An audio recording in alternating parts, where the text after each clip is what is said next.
नमस्कार दोस्तों, मैं विजय राजपूत आपका स्वागत करता हूं आपके अपने YouTube चैनल विजय की ओर पर। मेरे प्यारे देशवासियों, आप सभी को रंगों के महापर्व होली की हार्दिक बधाई एवं शुभकामनाएं। दोस्तों, देश भर में इस समय या तो होली का माहौल है या चुनाव का, लेकिन राजधानी दिल्ली से लगभग 1200 किलोमीटर दूर लोकतंत्र का रंग कुछ अलग ही नज़र आ रहा है। मांगें उठ रही हैं, अनशन हो रहे हैं। ठीक है, तो मैं बात कर रहा हूँ लद्दाख की। लद्दाख में बैठे सोनम वांगचुक की, जो भूख हड़ताल पर बैठे हुए हैं। तो दोस्तों, ऐसी क्या डिमांड है उनकी, क्या मांगे हैं जो इतने दिनों से सोनम वांगचुक भूख हड़ताल पर बैठे हुए हैं। तो दोस्तों, विस्तार से बात करेंगे सोनम वांगचुक के बारे में और लद्दाख के बारे में। तो आइए स्टार्ट करते हैं और जानते हैं सोनम वांगचुक के बारे में। तो दोस्तों, आपको फिल्म 3 इडियट में आमिर खान द्वारा निभाया गया रेंचो, या आपने सुना होगा फुनसुक वांगडू, रेंचो या फुनसुक वांगडू का किरदार याद होगा। लेकिन आप इस किरदार की वास्तविक प्रेरणा के बारे में जानते हैं क्या? तो दोस्तों, मैं बता दूं आपको, ये फिल्म 3 इडियट्स का जो यह किरदार लेह के एक इंजीनियर हैं, सह वैज्ञानिक हैं सोनम वांगचुक, उनके वास्तविक जीवन पर आधारित था। संसार में कुछ लोग ऐसे होते हैं जो खुद के लिए काम करते हैं, और कुछ ऐसे लोग हैं जिनके काम से दूसरों को प्रेरणा मिलती है और समाज में सुधार होता है। ऐसे ही एक आविष्कारक हैं सोनम वांगचुक जी, जो अनगिनत आविष्कारों से लोगों का जीवन सुधार रहे हैं। उनका अब तक का जीवन सामाजिक कल्याण के साथ मिश्रित उद्यम की शक्ति का प्रमाण है। उनके इन्हीं आविष्कारों से प्रेरित होकर 3 इडियट्स फिल्म के फुनसुक वांगडू किरदार का जन्म हुआ था। तो दोस्तों, अगर बात करें सोनम वांगचुक की, तो सोनम वांगचुक का जन्म 1966 में लेह जिले में अलची के पास उलेतोकपो गांव में हुआ था। आपको ये जानकर आश्चर्य होगा कि आज एक सफल इंजीनियर और वैज्ञानिक सोनम ने 9 साल की उम्र तक कोई भी औपचारिक शिक्षा प्राप्त नहीं की थी। जी हाँ, सोनम वांगचुक जी ने 9 साल की उम्र तक कोई शिक्षा प्राप्त नहीं की थी, क्योंकि उनके गांव में कोई स्कूल ही नहीं था। काफ़ी परेशानियों के बाद उन्हें 9 साल की उम्र में श्रीनगर के एक स्कूल में दाखिला मिला था। हालांकि वहाँ उनके एक अलग भाषा में पढ़ाया गया था, जिसके कारण सोनम को काफ़ी कठिनाइयों का सामना करना पड़ा था। दोस्तों, ये वही सोनम वांगचुक हैं जो समाज कल्याण के लिए इंजीनियर भी बने, आविष्कारक भी बने और शिक्षा सुधारक भी बने। सोनम वांगचुक ने NIT श्रीनगर से मैकेनिकल इंजीनियरिंग की पढ़ाई पूरी की है। वांगचुक सिर्फ एक इंजीनियर ही नहीं है, वो एक प्रवर्तक और शिक्षा सुधारक भी हैं। सभी प्रारंभिक अनुभवों ने उनके भविष्य को आकार दिया है, और शिक्षा प्रणाली के प्रति उनकी निराशा ने उन्हें युवा पीढ़ी की समस्याओं और उनके ध्यान और सांस्कृतिक भ्रम की कमी को दूर करने के लिए लद्दाख के छात्रों के शैक्षिक और सांस्कृतिक आंदोलन को शुरू करने के लिए प्रेरित किया। इस कार्य में सरकारी स्कूल प्रणाली में सुधार करना, युवाओं को असंवेदनशील स्कूल शिक्षा प्रणाली के बारे में जागरूक करना और ग्रामीणों के लाभ के लिए सौर ऊर्जा का उपयोग करना शामिल था। दोस्तों, अगर बात करें सोनम वांगचुक के नेतृत्व की, तो वह कई निजी सरकारी योजनाओं में नेतृत्व कर चुके हैं। 1993 से लेकर 2005 तक वांगचुक ने लैंडेंस मेलोंग की स्थापना की और एक संपादक के रूप में वहां पर काम किया, जो लद्दाख की एकमात्र प्रिंट पत्रिका है। और उनके अनुभव और ज्ञान का उपयोग कई सरकारी एजेंसियों द्वारा एक सलाहकार और सलाहकार की क्षमता में किया गया है।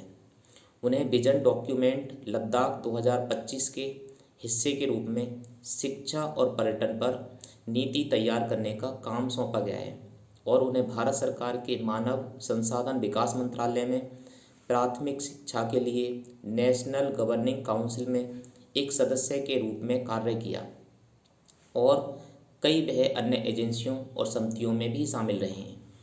दोस्तों, सोनम वांगचुक के नाम विश्व के कई प्रतिष्ठित पुरस्कार हैं। अगर कुछ पुरस्कारों की बात करें तो विशेष रूप से ICA ऑनर अवार्ड 2017 में मिला था। San Francisco CA GQ man of the year award social entrepreneur of the year 2017 में। एंटरप्राइज के लिए रोलेक्स अवार्ड 2016, सर्वश्रेष्ठ पृथ्वी निर्माण के लिए अंतर्राष्ट्रीय Terra award 2016, man of the year the week 2001 आदि ये ऐसी उपलब्धियां हैं जो सोनम वांगचुक के नाम हैं। दोस्तों 2018 में प्रतिष्ठित रमन मैगसेसे पुरस्कार से भी उन्हें सम्मानित किया गया है। तो दोस्तों सोनम वांगचुक का जीवन वास्तव में प्रेरणादायक है। उनका जीवन ईमानदार उद्यम व्यवसाय की अवधारणा को उजागर करता है और जो समाज के लिए प्रेरणा स्रोत है। अगर बात करें दोस्तों ऐसे समाज सुधारक और ऐसे शिक्षा सुधारक सोनम वांगचुक आज चर्चा में क्यों हैं और किस लिए वो इस तरह से भूख हड़ताल पर बैठे हैं। आखिर सोनम वांगचुक मांग क्या कर रहे हैं। बीते 6 मार्च यानी लगभग आज हो गए 19 दिन। अगर मैं आपको वीडियो बना रहा हूँ, इस समय जो वीडियो डाल रहा हूँ, तो लगभग आप समझ लो कि 19वां दिन है और 21 दिनों के चरणों में वो अपने अनशन को करेंगे जब तक सरकार उनकी नहीं सुनेगी। ये उन्होंने पहले ही तय कर दिया है क्योंकि चुनाव है इस समय पूरे देश में। तो 21 दिन के चरणों में वो अनशन करेंगे और 6 मार्च 2024 पर भूख हड़ताल पर बैठे हुए हैं। आज उनका 19वां दिन है, लगा लो आप। तो सोनम वांगचुक की आखिर मांग क्या है, चाहते क्या हैं वो। तो सोनम वांगचुक जी और उनके जो समर्थक हैं केंद्र सरकार से मांग कर रहे हैं कि केंद्र शासित प्रदेश लद्दाख को 6ठी अनुसूची के तहत राज्य का दर्जा दिया जाए और दूसरा संवैधानिक सुरक्षा उपायों की व्यवस्था की जाए। इसके अलावा वो लद्दाख के लिए 2 लोकसभा सीटें और 1 राज्यसभा की सीट भी मांग रहे हैं। आसान भाषा में कहें तो सोनम वांगचुक और उनके समर्थक चाहते हैं कि लद्दाख में भी 2 लोकसभा की सीटें हों जिन पर चुनाव हो और 1 सीट राज्यसभा के लिए भी इस राज्य से चुनकर भेजी जाए। तो दोस्तों आप थोड़ा सा इस बात को समझ गए होंगे कि ये क्या चाहते हैं कि संविधान की जो 6ठी अनुसूची है उसमें अपने राज्य को शामिल करवाना चाहते हैं। दोस्तों आप सोच रहे होंगे कि 6ठी अनुसूची में शामिल करने से क्या हो जाएगा।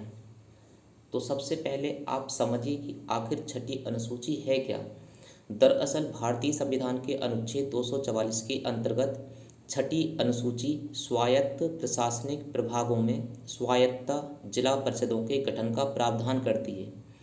इनके पास एक राज्य के भीतर कुछ विधायी, न्यायिक और प्रशासनिक स्वतंत्रता होती है।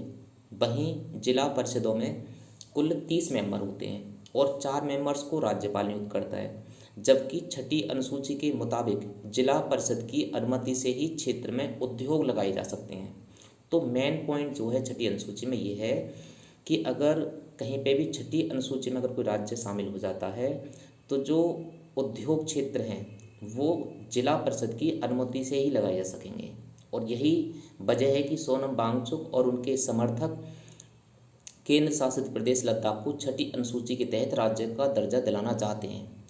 इस मांग पर उन्होंने एक पीटीआई को इंटरव्यू दिया था, उसमें उन्होंने बोला भी था कि अनुच्छेद 244 की 6ठी अनुसूची लद्दाख जैसे जनजातीय क्षेत्र के लोगों और संस्कृतियों को सुरक्षा प्रदान करती है और साथ ही वहाँ ये निर्धारित किया जा सकता है कि इन स्थानों को दूसरों के हस्तक्षेप के बिना कैसे विकसित किया जाए। और यही सब कुछ जो मांगे हैं वो अपने सोनम वांगचुक जी कर रहे हैं। दोस्तों बात भी उनकी सही है। अगर बात करें लद्दाख की तो लद्दाख जिसे पृथ्वी का तीसरा ध्रुव कहा जाता है, लद्दाख हो गया, हिमालय हो गया, ये इतना सेंसिटिव एरिया है दोस्तों जिसे पृथ्वी का तीसरे ध्रुव की संज्ञा दी जाती है। उनका सोनम वांगचुक जी का कहना है कि अगर लद्दाख में अगर ये चीज़ें शामिल कर दी जाएं, खनन कंपनियां आएंगी तो वहाँ पे खनन कार्य स्टार्ट हो जाएगा, लोगों की आबादी बढ़नी स्टार्ट हो जाएगी, जिससे वहाँ के जो ग्लेशियर हैं वो पिघलने लगेंगे। लद्दाख इस समय बहुत ही ज़्यादा नाजुक कंडीशंस में है। वहाँ की जो पारिस्थितिकी तंत्र है बड़ा ही संवेदनशील है दोस्तों। और अगर वहाँ पे खनन कार्य स्टार्ट हो जाए, वहाँ की आबादी बढ़ने लगे, जनसंख्या बढ़ जाए, तो लद्दाख जो है इस बात को कतई बर्दाश्त नहीं कर पाएगा। तो दोस्तों इन्हीं सब बातों के लिए आप जो चर्चा में सुन रहे हो सोनम वांगचुक की, जितनी भी आप वो हड़ताल वगैरह देख रहे हो, वैसे देखो अभी तक मीडिया वगैरह कोई ज़्यादा फुटेज उनकी नहीं ले रही है। पूरे देश में इलेक्शन है, उसकी चर्चा हर जगह हो रही है, लेकिन सोनम वांगचुक की चर्चा कहीं कहीं हो रही है। तो दोस्तों, आप सोनम वांगचुक के बारे में और लद्दाख के बारे में क्या राय रखते हैं, आप अपने कमेंट में ज़रूर लिखें। सभी को होली की अग्रिम शुभकामनाएं और सभी को नमस्कार। जय हिंद, जय भारत।